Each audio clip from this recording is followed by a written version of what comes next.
हिमाचलप्रदेशे प्रथमचरणाय श्वः स्थगितं भविष्यति प्रचाराभियानं। प्रधानमन्त्री नरेन्द्र मोदी कांगड़ा हमीरपुर जनपदयोः जनसभाः सम्बोधयिष्यति।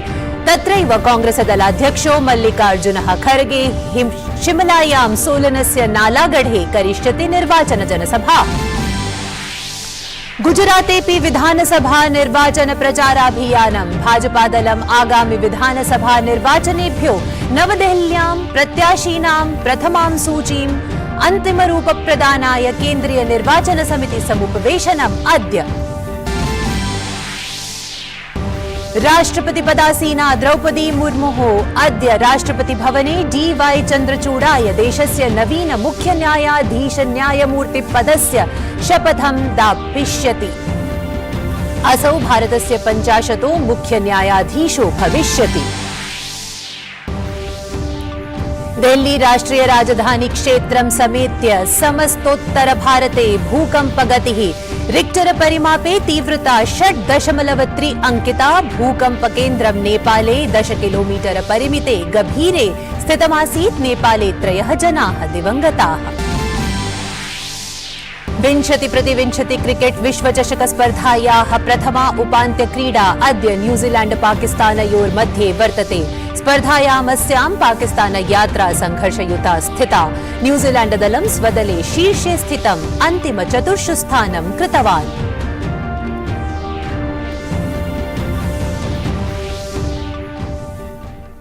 अभिवादये, अहमस्मि सत्यप्रिया। अत्र भवतां स्वागतम् एतस्मिन् डीडी न्यूज वार्ता प्रसारणे। अथ वार्ताः। हिमाचल प्रदेशे प्रचारस्य अन्तिमचरणे प्रधानमन्त्री नरेन्द्र मोदी अद्य 2 निर्वाचनजनसभे सम्बोधयिष्यति। प्रथमा जनसभा कांगड़ा जनपदे, द्वितीया च हमीरपुर जनपदस्य सुजानपुरे मध्याह्नोत्तरं प्रायः 12:30 भवेताम् इति। तत्रैव कांग्रेसदलस्य राष्ट्रियाध्यक्षः मल्लिकार्जुनः खर्गे अपि अद्य शिमलायां सोलनस्य च नालागढ़े निर्वाचनजनसभाः सम्बोधयिष्यति। हिमाचल प्रदेशे निर्वाचन प्रचारः श्वः सायंकालपर्यन्तं समाप्स्यते। एतदनन्तरं जनसभाः अन्ये अभियान कार्यक्रमाः निरुत्स्यन्ते। केवलं प्रतिगृहं गत्वा प्रचारः कर्तुं पारयिष्यते। हिमाचल प्रदेशस्य समस्ताष्टषष्टि विधानसभासन्देभ्यः नवम्बर मासस्य 12 दिनाङ्के मतदानं भविष्यति। परिणामघोषश्च दिसंबर मासिके 8 दिनाङ्के करिष्यते। विगत 3 दशकेषु राज्ये सत्तापरिवर्तनम् अभवत्। एतस्मिन् वारे निर्वाचनसङ्घर्षः त्रिकोणीयः स्यादिति सम्भाव्यते, यतोहि भाजपा कांग्रेस दलाभ्यां सह आम आदमी पार्टी दलमपि अत्र संघर्षरतम् अस्ति।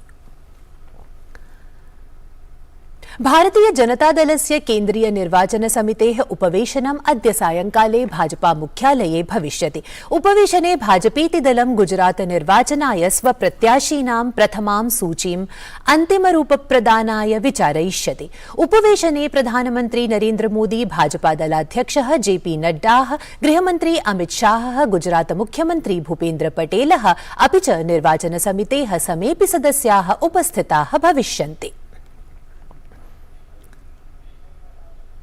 राष्ट्रपति पदासीना द्रौपदी मुर्मुः अद्य राष्ट्रपति भवने डी.वाई. चन्द्रचूडाय देशस्य नवीन मुख्य न्यायाधीश न्यायमूर्ति पदस्य शपथं दापयिष्यति। वर्तमानः मुख्य न्यायाधीशः न्यायमूर्तिः उदयः उमेश ललितः ह्यः सेवानिवृत्तोऽभवत्। न्यायमूर्तिः डी.वाई. चन्द्रचूडः भारतस्य 50 मुख्य न्यायाधीशो भविष्यति। असौ मई मासिके 13 दिनाङ्के 16-2000 उच्चतम न्यायालयस्य न्यायाधीशः नियुक्तः आसीत्। अतः प्राग् असौ इलाहाबादोच्च न्यायालयस्य मुख्य न्यायाधीशः स्थितः। तज्जन्म 1969-1950 वर्षे अभवत्। दिल्ली विश्वविद्यालयाच्च विधिशास्त्रे स्नातकं, स्नातकोत्तर उपाधिं प्राप्य अमेरिकाया हार्वर्ड लॉ स्कूल इत्यतः पीएचडी इत्युपाधिं प्राप्तवान्। देहल्यां राष्ट्रिय राजधानी क्षेत्रे च विगतरात्रौ प्रायः 57 कलोत्तरैकवादने भूकम्पः अनुभूतः। समीपवर्ती नोएडा गुरुग्रामयोरपि कतिचित् पलाः भूकम्पः अनुभूतः। चिररात्रौ भूकम्पानुभवन्तो जनाः गृहात् निष्क्रान्ताः। रिक्टर परिमापे एतस्य तीव्रता 6.3 अंकिता। राष्ट्रिय भूकंप विज्ञान केन्द्रानुसारं भूकम्पकेन्द्रं नेपाले 10 किलोमीटर परिमिते गभीरे स्थितमासीत्। प्रधानमन्त्री नरेन्द्र मोदी दृश्यश्रव्य माध्यमेन भारतस्य G20 इति समूहस्य अध्यक्षतायै प्रतीकस्य विषयस्य अन्तर्जालसङ्केतस्य च अनावरणं कृतवान्। अवसरेऽस्मिन् प्रधानमन्त्री सम्बोधयन् प्राह यत् एतत् न केवलं प्रतीकमात्रम् अपितु एकः सन्देशः, भावना, सङ्कल्पश्च। प्रतीकचिह्न विषयाभ्यां सन्दिश्यते यत् युद्धमुक्तिये महात्मा गांधी विचारान् भारतदेशः तद्वैश्विक प्रतिष्ठां नोवार्क प्रदीयते। इस लोगो और थीम के जरिए हमने ये संदेश दिया है, युद्ध से मुक्ति के लिए बुद्ध के जो संदेश है, हिंसा के प्रतिरोध में महात्मा गांधी के जो समाधान है, G20 के जरिए भारत उनकी वैश्विक प्रतिष्ठा को नई ऊर्जा दे रहा है। प्रधानमन्त्री नरेन्द्र मोदी कथितवान् यत् G20 तेषां 20 देशानां समूहः ये विश्वस्य 75% व्यापारस्य प्रतिनिधित्वं कुर्वन्ति। यत्र विश्वस्य जनसङ्ख्यायाः द्वितीय-तृतीयांशः समाहितः, अधुना च भारतम् एतस्य G20 इति समूहस्य नेतृत्वम्, अध्यक्षतां च कर्तुं प्रवर्धते। तेनोक्तं यत् भारताय एतत् सम्मेलनं कूटनीतिकायोजनरूपेण नास्ति अपितु विश्वं प्रति विश्वासरूपेण दृश्यते। असौ उक्तवान् यत् भारतीय संस्कृतौ उक्तं यत् स्वप्रगत्या सह वैश्विक प्रगतिरपि स्यात्।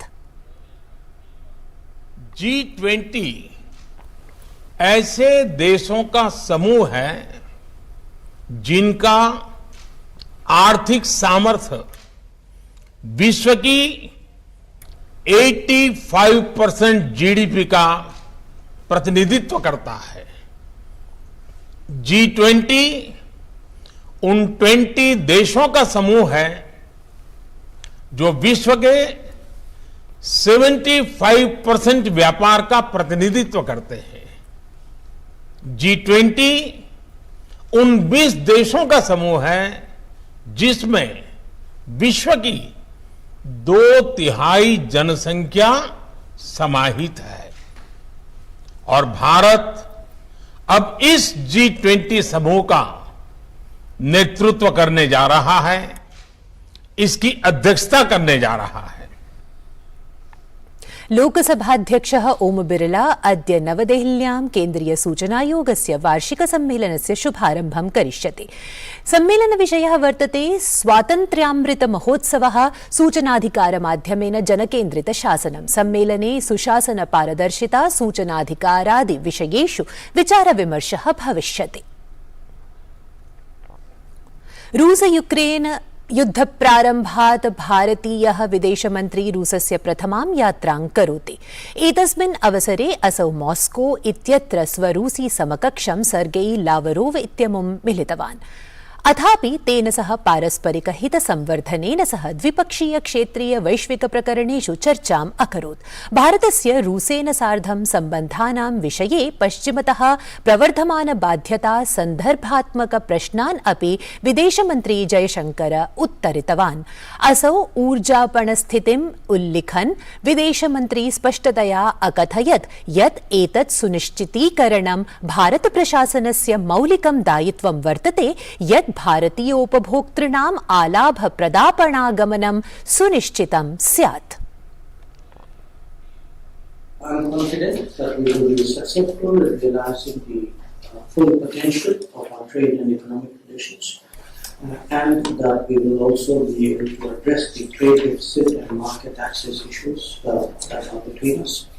I have come today with a delegation comprising of senior representatives of 7 different ministries to hold substantive discussions on various issues and to chart the future course of action.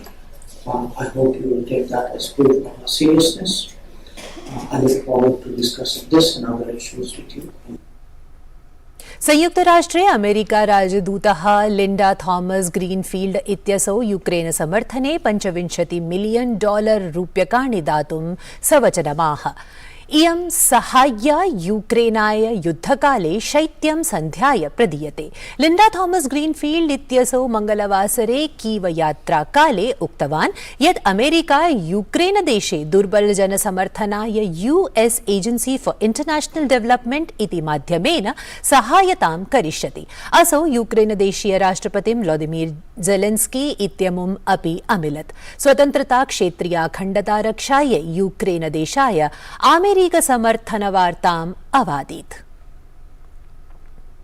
Sydney प्रांगणे 20-20 cricket विश्वचषक स्पर्धायाः प्रथमा उपान्त्यक्रीडा अद्य New Zealand पाकिस्तानयोर्मध्ये वर्तते।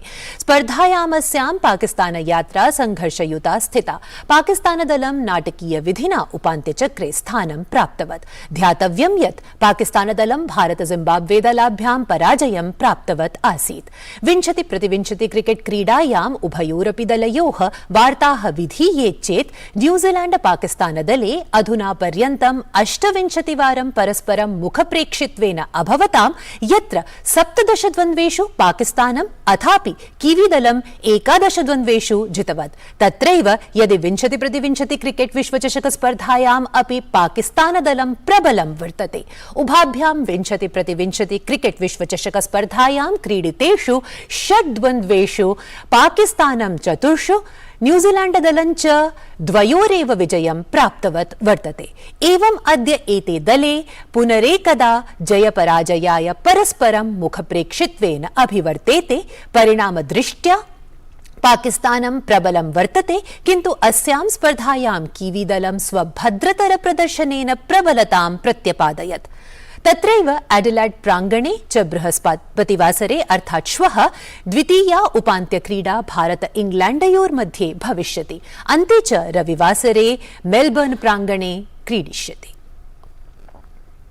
Jordan इत्यस्य राजधान्याम् Amman इत्यत्र प्रवर्तमानायाम् एशियाई elite मुष्टामुष्टि प्रतिस्पर्धायाः उपान्त्यक्रीडायां भारतीय महिला मुष्टामुष्टिक्रीडिकाः अद्य स्वद्वन्द्वसंघर्षं प्रस्तोष्यन्ति। महिलावर्गीयोपान्त्यचक्रे Lovlina Borgohain Korea गणराज्यस्य सेओंग योन इत्यनया क्रीडिष्यति। परवीनः च मंगोलियाया उरान बिलेग शिनसेट्सेग इत्यनया क्रीडिष्यति। एतत् वार्तासंस्करणम् अधुना सम्पद्यते। अभिनववार्ताभिः सह पुनः उपस्थास्यामः। तावत् मङ्गलं भूयात्।